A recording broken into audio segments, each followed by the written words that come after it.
നിങ്ങൾക്ക് ബീജസംബന്ധമായിട്ടുള്ള എന്ത് പ്രശ്നമുണ്ടെങ്കിലും ഈ ഒരൊറ്റ ഫുഡ് നിങ്ങൾ സ്ഥിരമായിട്ട് കഴിക്കുകയാണെങ്കിൽ നിങ്ങളുടെ എല്ലാ പ്രശ്നങ്ങളും മാറും. ഇങ്ങനെ നിങ്ങളോട് ആരെങ്കിലും പറയുന്നുണ്ടെങ്കിൽ അതല്ല ശരിക്കുള്ള സത്യം. നിങ്ങൾക്ക് കൗണ്ട് കുറവോ അല്ലെങ്കിൽ ബീജസംബന്ധമായിട്ടുള്ള എന്തെങ്കിലും ബുദ്ധിമുട്ടുണ്ടെങ്കിൽ നമ്മൾ ആദ്യം ചെയ്യുക നിങ്ങളുടെ ഒരു പ്രോപ്പർ എക്സാമിനേഷനും അതുപോലെ തന്നെ ഹിസ്റ്ററി ടേക്കിംഗ് ആണ്. എന്നിട്ട് നിങ്ങളുടെ ബീജങ്ങൾക്ക് ഉണ്ടാകുന്ന ഈ കംപ്ലൈന്റിന്റെ കാരണങ്ങളാണ് നമ്മൾ ആദ്യം കണ്ടെത്തുക. ചിലർക്ക് ഹോർമോണൽ ഇഷ്യൂസ് ആവാം, ചിലവർക്ക് ലൈഫ് സ്റ്റൈൽ പ്രോബ്ലംസ് ആവാം, അല്ലെങ്കിൽ വെരിക്കോസിൽ തുടങ്ങിയ ബുദ്ധിമുട്ടുകളാവാം. അപ്പൊ ഇതെന്താണെന്ന് കണ്ടെത്തിയിട്ട് ഇതിനെയാണ് നമ്മൾ ആദ്യം ട്രീറ്റ് ചെയ്യുക.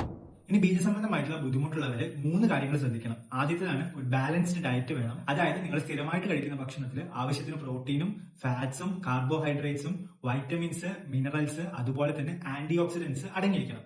ഇനി രണ്ടാമത്തേതാണ് നിങ്ങൾ റെഗുലർ ആയിട്ട് എക്സസൈസ് ചെയ്യണം. ഇനി മൂന്നാമതായിട്ട് നിങ്ങളൊരു ഹെൽത്തി ലൈഫ് സ്റ്റൈൽ ഫോളോ ചെയ്യണം. കറക്റ്റ് സമയത്ത് ഉറക്കം, പുകവലി, മദ്യപാനം തുടങ്ങിയ ശീലങ്ങൾ ഒഴിവാക്കുക. ഇനി നിങ്ങളുടെ സ്പേമിന്റെ ഹെൽത്ത് കൂട്ടാൻ വേണ്ടിയിട്ട് ഈ പറയുന്ന ഭക്ഷണങ്ങൾ നിങ്ങൾക്ക് ഡയറ്റിൽ ഇൻക്ലൂഡ് ചെയ്യാം. ഇവയാണ് എഗ്, അതുപോലെ തന്നെ പംകിൻ സീഡ്സ്, വാൾനട്ട്സ്, ചീര, ക്യാരറ്റ്, കടുക്ക പോലെയുള്ള ഓയിസ്റ്റേഴ്സ്, ഗാർലിക് അതായത് വെളുത്തുള്ളി, അതുപോലെ തന്നെ മുരിങ്ങ.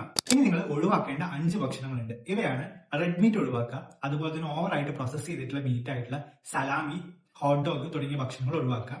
പിന്നീട് ഓവറായിട്ട് ഷുഗർ ഉള്ള ഡ്രിങ്ക്സ്, 7up, പെപ്സി, കൊക്കക്കോള തുടങ്ങിയ ഡ്രിങ്ക്സ് നിങ്ങൾ ഒഴിവാക്കുക. നിർബന്ധമായിട്ട് ഒഴിവാക്കേണ്ട ഒരു കാര്യമാണ് ആൽക്കഹോൾ.